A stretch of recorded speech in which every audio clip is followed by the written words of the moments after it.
बारामती पोटनिवडणुकीसाठी काँग्रेसकडून आकाश मोरे लढणार आहेत। या निवडणुकीत काँग्रेसने माघार घ्यावी यासाठी प्रयत्न सुरू आहेत। मुख्यमंत्री देवेंद्र फडणवीस स्वतः या निवडणुकीत लक्ष घालतायत। मात्र आता यावरून हर्षवर्धन सपकाळांनी थेट फडणवीसांवर निशाणा साधलाय।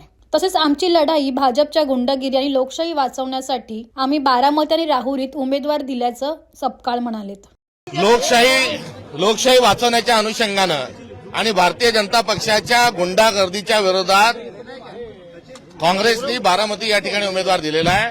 बारामती आणि राहुरी या दोन्ही ठिकाणी भारतीय जनता पक्षाच्या विरोधात आम्ही आमच्या मित्रपक्षांनी उमेदवार न दिल्यास आम्ही उमेदवार देऊ या भूमिकेच्याच अनुषंगाने आमची तिथली उमेदवारी आहे। आणि लोकशाहीला वाचवण्याच्या अनुषंगानं भारतीय जनता पक्षाची गुंडागर्दी ही बाजूला ठेवून निवडणुका अनपोज करण्याचा भारतीय जनता पक्षाचा एक विकृत पॅटर्न जो 5 महिन्यापूर्वी गाजला होता, त्यावेळेस आपण सर्वांनी मिळून त्याच्यावर टीकेचं झोन उठवलं होतं। कुठे कॉलर पकडून नगरपालिका, महानगरपालिका, जिल्हा परिषदांमध्ये विड्रॉल झाले, कुठे आर्थिक व्यवहारातून झाले आणि अशा वेळेस निकोप वातावरणामध्ये लोकशाहीच्या सोहळा म्हणून आपण निवडणुकांकडे बघितलं गेलं पाहिजे होतं।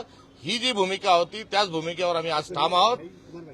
साताऱ्याच्या प्रकरणात मित्रपक्षांच्या मंत्र्यांना ठोकून काढण्याचं, सातारा जिल्हा परिषद निवडणुकीमध्ये मतदारांना, जिल्हा परिषद सदस्यांना मतदानाकरता न जाण्या इतपत आता भारतीय जनता पक्षाची बदल गेलेली आहे।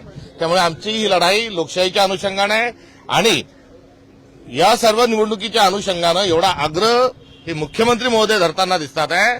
त्यांना मला सांगायचंय की एवढा आग्रह आणि एवढं लक्ष जर आपण अजित पवार साहेबांच्या अपघाताला घातपात आहे का अपघात आहे या संदर्भात जर दिलं असतं, तिथला ब्लॅक बॉक्स का मिळत नाही या अनुषंगाने चौकशी केली असती तर अधिक बरं झालं असतं। आमच्या उमेदवारांनी, बारामतीच्या उमेदवारांची भूमिका घेतली आहे ती पक्षाची भूमिका आहे। जर ते त्या ठिकाणी गुन्हा नोंदवत असतील तर जरूर आम्ही आमच्या एकंदरीत मागणीचा पुनर्विचार करू।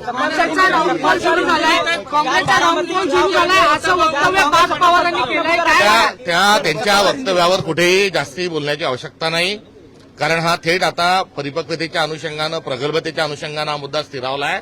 मला या निमित्ताने एवढंच सांगायचं आहे की बारामतीमध्ये दीर्घकाळ जवळपास 40 वर्ष त्या ठिकाणी आमचा उमेदवार लढलेला नाही। असं असताना आमचे त्या ठिकाणी कार्यकर्ते असणे, आमचे तिथे नेते असणे, आम्हाला तब्बल 6 लोकांनी अर्ज मागणे ही भूमिका असेल। आणि एवढंच नाही तर बारामती सारख्या शहरात त्या मध्यवर्ती ठिकाणी आमचं काँग्रेसचं कार्यालय आहे, त्या कार्यालयाला नियमित त्या ठिकाणून कारभार चालतो। त्यामुळे आमची काँग्रेस ही बारामतीतही जिवंत आहे, तिचा डाऊनफॉल होण्याचा कुठेही प्रश्न नाही। आणि सविनय राजकारण करणं हा काँग्रेसचा असणारा एकंदरीत मूळ गाभा आहे। त्यामुळे आम्ही कोणाला नष्ट करण्याच्या अनुषंगानं, इतर करण्याच्या अनुषंगानं आम्हाला ती भूमिका मान्य नाही। पंडित जवाहरलाल नेहरूंनी पहिल्या मंत्रिमंडळात गैर काँग्रेसी 6 लोकांना मंत्रिमंडळात थेट स्वरूपात स्थान देत असताना सर्व विचारधारा या जिवंत राहिल्या पाहिजे आणि नागरिकांना कोणती विचारधारा योग्य आहे हे ठरवण्याच्या अनुषंगाने अधिकार दिला पाहिजे। ही असणारी जी भूमिका आमची काँग्रेसची होती तीच आजही आहे, तोच आमचा वारसा आहे आणि तेच आमचे संस्कार आहेत। तुमच्या उमेदवारांनी माघार घ्यावी अशा प्रयत्न जे सुरू आहे, म्हणतात की मोठा भाऊ म्हणून आम्ही सुनेत्राताईंच्या पाठीवर राहू। मोठा भाऊ कसा आहे, मोठ्या भावांचं काय वर्तन आहे, मोठा भाऊ साताऱ्यामध्ये कसा वागला, मोठा भाऊ हा अपघाताची चौकशी का होऊ देत नाही, या देखील बाबीचा प्रश्न हा कोणीतरी त्यांना विचारला पाहिजे। अंतिम मुदत आहे, तुमचा उमेदवार माघार घेणार काय? आम्ही वैचारिक भूमिकेतून लढत आहोत आणि आमची भूमिका ही सर्वस्कृत आहे।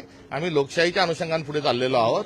अजितदादांचा मृत्यू हा दुर्दैवी आहे, त्याचं दुःख आम्हालाही आहे आणि त्यांच्या एकंदर असणाऱ्या सहानुभूती आमच्या जवळ पण आहेत। आम्ही अटी शर्तीवर काम करणारे लोक नाहीत आणि त्यामुळे आमच्या अटी शर्ती असण्याचा प्रश्नच नाही। आम्ही एका विशिष्ट राजकीय आणि वैचारिक भूमिकेतून सुसंस्कार पद्धतीने पुढे जातो। पण रोहित पवार पण म्हणत आहेत की माघार घ्यावी काँग्रेसने, त्यांची भावना आहे, ती भावना व्यक्त करतात आहे। आणि रोहित पवारांचा जो मुद्दा आहे त्या मुद्द्यावर आता कुठेतरी सत्ताधाऱ्यांनी बोललं पाहिजे, ही देखील आमची उलट मागणी आहे। पण ते असं म्हणत आहेत की ते तुमच्याशी संवाद साधतील, ठीक आहे, राष्ट्रवादी त्यांची- शरद पवार पक्षाकडून तुमच्याशी संवाद साधला जाईल आणि माघार घेतली ठीक आहे, त्यांचा संवाद साधल्यानंतर काय त्याच्यावर उत्तर द्यायचं दिलं अजूनपर्यंत संवाद साधलाय का? नाही। कोण बोललेत का? भारतीय जनता पक्ष खोटारडी आहे। भारतीय जनता पक्ष हे विनाकारण अशा आवाज उडत आहे। भारतीय जनता पक्षाने कोणत्याही आमच्याशी बोलण्याचा हा प्रश्नच नाही आणि कोणी संपर्क साधलेला नाही।